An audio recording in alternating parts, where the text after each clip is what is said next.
All right, really excited about this next segment from Aaron T. Ratner. He's the president of Cross River Infrastructure Partners, a platform of development companies deploying climate technologies into sustainable infrastructure projects. Aaron is also the climate tech venture partner with Vector Ventures, where he focuses on advanced carbon utilization and transformation. Interesting story, I guess, about Aaron is he ended up reaching out early on, and we were talking about the Carbon Summit, and he's like, "Hey, like, what do you need? Like, where do you need some help?" And I'm like, "Man, like, we could use help all over the place." And then he kind of he showed me what he was doing around climate tech, infrastructure finance, in the ag sector, energy sector, transitions. I mean, this guy, he's a Stanford grad. I think he's living on the East Coast right now, but he's been all over, and he's kind of doing a little bit of everything. And so from an authority standpoint, I'm super excited to introduce you guys to Aaron, and I think a lot of our people even know him already, especially some of our sponsors are like, "Oh, we know Aaron." Well, and I hope we're all connecting with each other on LinkedIn and keeping this conversation going, because his resume is amazing. It's fantastic. All right, so without further ado, Aaron Ratner. Sorry I can't be there in person with everybody. It sounds like an amazing event with a lot of really great people, but wasn't able to travel this year, but look forward to connecting with all of you online after today. And as I'll conclude, please reach out to me with any way I could be helpful to any of you. So I'm going to talk a little bit today about Cross River Infrastructure Partners, about the role of a developer in the sector right now in the carbon economy, and point to across our platform, where's the carbon and how are these projects getting financed, and spend a little bit of time at the end of my presentation focusing on what are the keys to getting projects financed. Because one of the things that's clear as more capital and more opportunity comes into the sector is that there are a lot of really smart people who want to be doing a lot, getting involved in the sector, but project execution and development is quite complicated and is a skill set that takes a long time to develop, and anything that we can do as a platform to help accelerate that is what we'd love to do. So I'll walk through the presentation and then we can see where we go from there. So what is Cross River Infrastructure Partners? As the introduction said, we are a platform of development companies deploying climate tech into sustainable infrastructure projects. So what does that mean? That means that we partner with either technology companies or with developers with very focused skill sets in very specific sectors. And we sit in between the technology companies, corporate hosts, and our capital partners. We believe that in the climate tech sector right now, capital is becoming a commodity. As most of you probably know, there's more and more investor interest in the space. So there's a lot of capital to be put to work. There are a lot of interesting technologies out there that can be deployed in various forms. And of course, particularly as regards carbon emissions, there are more and more big corporates signing on to try and decarbonize their operations. So there's a real ecosystem being built here, but connecting those three dots is often quite complicated. So we sit in between all those. We don't have a fund. We have capital partners who have interest in funding our projects on a programmatic basis, but to date we have not raised a fund. We focus on development and project finance. We're not corporate equity investors, which means we work on projects from very early stage up into construction, and we oversee operations and are long-term minority owners of those projects with our capital partners. All of our capital goes in at the project level. We have 4 development companies at the moment: a carbon capture development company, a hydrogen development company, a renewable energy development company, and a sustainable protein development company. And I'll get into those a little bit later.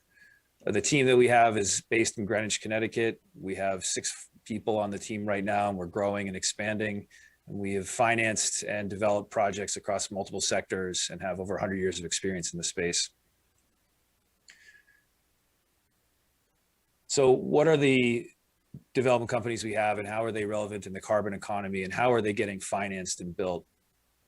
I'll go top to bottom here. So in the sustainable alternative protein space, we are designing and developing waste upcycling projects, taking organic food processing and food industry waste and converting it to sustainable protein for livestock feed or domestic pet food as an offset to fish meal and soy farming, which is obviously has significant environmental consequences, both from a fertilizer and land use perspective, but also a carbon footprint for transportation use. We are currently developing a portfolio of food waste to black soldier fly projects with a major food company in the United States. Those, the first one of those will break ground next year, and there will be 6 in total. Those are taking a very specific form of food processing waste, turning it into black soldier fly larvae for a nice sustainable protein product that will be sold long-term to an animal feed company. We're also in the early stages of developing a carbon capture to algae project. This is a small scale modular carbon transformation technology that takes CO2 from a flue stack and converts that into algae that can be sold as spirulina for sustainable livestock feed. And we have a few other initiatives in the space as well, including purpose-grown crops for protein extraction. Those projects require development capital and project finance, and I'll come back to how we think about that once I go through the other development companies. We also are working on, in the renewable energy space, utility scale distributed energy from wastewater, converting large wastewater operations, converting their methane that is currently either being flared or just used back in a boiler to renewable natural gas for sale under long-term contract to a utility. We're also working on a very early stages of a nuclear power development company looking at small scale nuclear power technologies and working on projects that will most likely break ground somewhere between 5 to 10 years from now. The purpose of the nuclear power will be to produce hydrogen and green ammonia for the marine transportation sector. In hydrogen, we are working on multiple projects. We're working on with a technology partner by the name of Biotech to develop and finance on-site hydrogen production projects for fueling stations or backup power or port operators or warehouses that use hydrogen fuel cell forklifts. The advantages of producing hydrogen on site are significant. It's not easy to compress and transport. It's expensive and it's energy intensive. So producing it on site, even if you're using natural gas or biogas, is significantly advantageous from a carbon perspective versus producing it with an electrolyzer in, say, Nevada and trucking it into California over a highway. And as I just mentioned, we're also working on several solutions to create sustainable ammonia for decarbonization of the marine transportation industry. And then last but not least, in carbon capture, we have a two-pronged approach to our development company. The first is large-scale industrial point source carbon capture projects. We are developing with a technology partner out of Canada. The first one of those will likely be at a large cement company in the United States. These are close to gigaton scale carbon capture projects that will be embedded on the host, and we offer those as a service. So Cross Carbon Ventures, that development company, provides carbon capture as a service where we will finance and develop the projects, capture the carbon, and then transport it to an appropriate location for sequestration or enhanced oil recovery. We're also working with several other pipeline operators to see if a no money down solution would be advantageous for some of the emitters along those pipeline trunks as the carbon pipeline infrastructure in the United States expands significantly over the next 10 to 20 years. On the smaller scale, we are working with a portfolio of companies that are able to take carbon dioxide and either utilize it or transform it.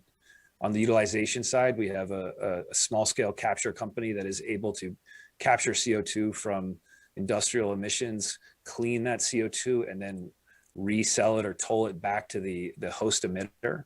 That's very useful for food companies and other companies that are currently consuming CO2 and buying it from industrial gas vendors. We are also working with companies that are able to embed CO2 in concrete. That's a major move right now. Some of the Carbon X Prize winners are doing a great job at that. And just this week, legislation was introduced in the state of New York that would dictate that very soon all cement procured by the New York State government would need to be cement that had a low carbon footprint. We think that will spread throughout the United States and incentivize a lot of producers to use embedded carbon in their cement or other carbon reduction technologies.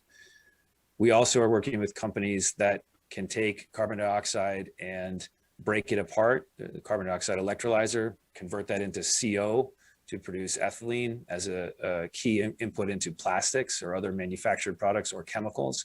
And again, there are a long list of hosts who are currently emitting CO2 out of their emission stacks who can benefit from consuming carbon monoxide as a product into their supply chain. So decarbonizing the supply chain by capturing their CO2 literally on site. All of these development companies require various forms of capital to get stood up and then run over the long term. The first tranche of capital is development capital. We work with a few development capital lenders. Typically, the development companies borrow at the project level when they have line of sight to closing on a project. Development capital can cost anywhere from $500,000 to $2 million per project. So it's a significant amount of work, but there is a direct correlation between the capital spent and the time spent on engineering before breaking ground and the quality and success of a project. One of the great shortcomings in this industry right now is a lack of capital in that development phase, which forces developers, originators, and entrepreneurs to bootstrap their projects as much as possible until they hit financial closing and can break ground. The result of that is almost always excessive change orders and learnings during the project course of construction that cause the construction to go over budget and over time, which is painful for everyone involved, whether that's the investor, the developer, the technology vendors, and the corporate hosts. On the project finance side, we work with a group of project finance investors. We have some sovereign wealth funds that we work with. We also work with the sustainable infrastructure funds here in the US. There are some really great funds in existence and more on the way who are providing project level equity and debt finance to these projects. And as I said earlier, we intentionally don't have a fund because the projects that we're working on are so varied. We don't believe that there's a single source of capital that would want to fund all of those programs. As we get these development companies set up, the next phase is to hire into them, hire people who can run them full time and be responsible for them as businesses. Every project is in fact a company. When you think about a $50 or $100 million construction project, it's a very big business. And every development company has a portfolio of projects that need to be monitored, built, and developed. So there are lots of roles that we're going to be filling over the next few years. So what are some of the key considerations for developers in this sector? And what are the things that developers and entrepreneurs need to be thinking about when they think about what is a project in sustainable infrastructure?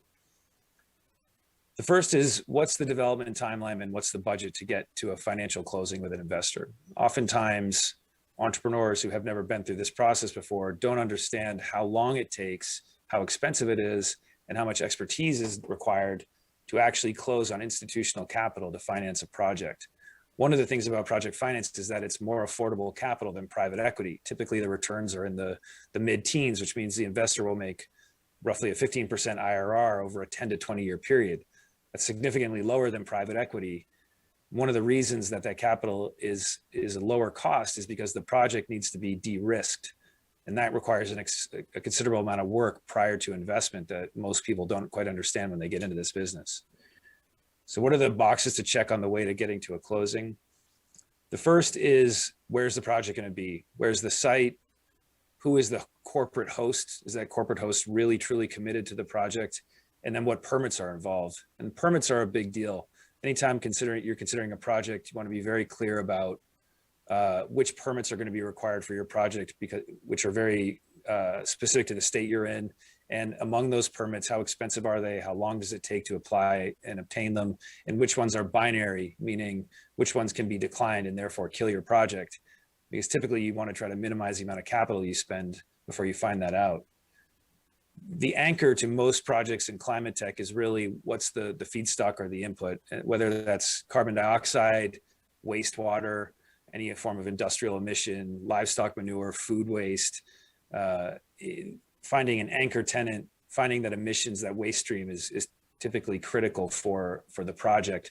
So it's also critical that whoever is emitting that waste is going to be around for the life of the project. You have to believe that they're going to be emitting that source of waste for 10 to 20 years, and that they're a credible business that will stay in business during the life of the project.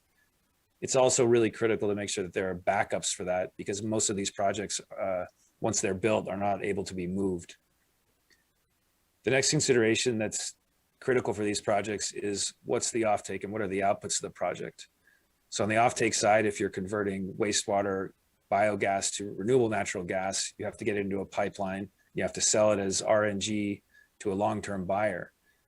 If you're in the protein markets or you're in the carbon markets or the hydrogen markets, those markets are very volatile right now. Directionally, they're all improving for entrepreneurs in the sector, but there's a lot of change coming. And so it can often be very difficult to get long-term contracts for those offtakes. That becomes a critical challenge in project finance, because without predictable cash flows, investors will tell you that that's corporate equity risk and not project risk. So finding an ability to secure long-term revenue is critical for making these projects successful and getting them financed. The next consideration is technology. Going back to the entrepreneurial spirit that brings a lot of people to this sector, I'm sure a lot of the people at this conference, one of the key issues with project finance is that you really can't take technology risk. Cross River Infrastructure Partners focuses on early and first commercial projects. We specifically orient ourselves towards technologies that have been recently proven at small scale and are ready to be deployed in a commercial framework. Oftentimes that means a small scale commercial project on the way to a full scale commercial project.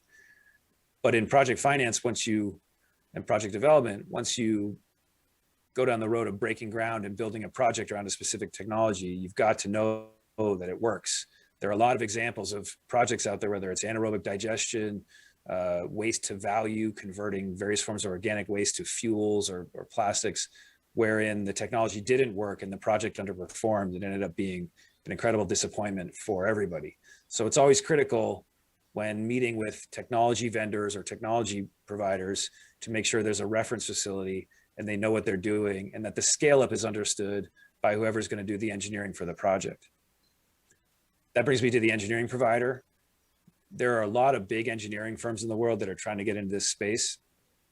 There are a lot of smaller engineering firms that are nimble and can move quickly and can do a really great job on these projects. And it's critical to find an engineering provider who will guarantee the scope of the work, to guarantee the schedule and the cost, and also provide a team that has done it before.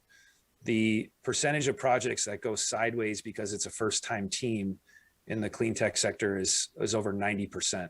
It's an incredible rate. It's very difficult to find people who've done it before, but that's critical in ensuring success of the project. And then lastly, long-term operations. So what are the considerations for having somebody operate these projects? Oftentimes entrepreneurs, developers, project originators get very wedded to their projects because they seek to be involved in them over the long term. But the long-term operations of an industrial scale climate technology project are not something that anyone can make up. It requires decades of experience and skill, and experienced providers stepping into those roles as soon as possible. So this is sort of a checklist that we provide our entrepreneurs who come work with us. And these are the checklists that we use when we review our projects and we think about decarbonizing across our platforms. I think I'm wrapping it up here. One more slide. I'll just talk about, so what are the things about Cross River and what's the business model that we focus on? Why do we have a platform? We think a platform approach is really valuable because one of the things that's happening right now is all of these sectors are starting to be intertwined. You can't really talk about hydrogen without talking about the carbon footprint of transportation. As an example, people often talk about the cost of hydrogen as the cost of production at the point of production. But in fact, what's really important is the cost of production at the point of consumer. As I mentioned earlier, hydrogen is very expensive to transport, and the carbon footprint of that transportation from the compression and actual movement of hydrogen is really high and is going to make a lot of providers uncompetitive over time. In carbon capture, you can't really talk about the cost of capturing CO2 without the cost of electricity over time. In our carbon capture projects at that scale, these are $400 or $500 million projects, you need to build over 100 megawatts of renewable power just to keep your electricity prices down. In sustainable ag, particularly in sustainable protein, we also spend a lot of time talking about the carbon footprint. As I mentioned earlier, producing insects or algae as a sustainable offset to livestock feed has a tremendous benefit, not only economically, but also from a carbon footprint. The transportation costs of getting fish catch off the coast of Peru all the way to the Midwest for livestock feed is really significant.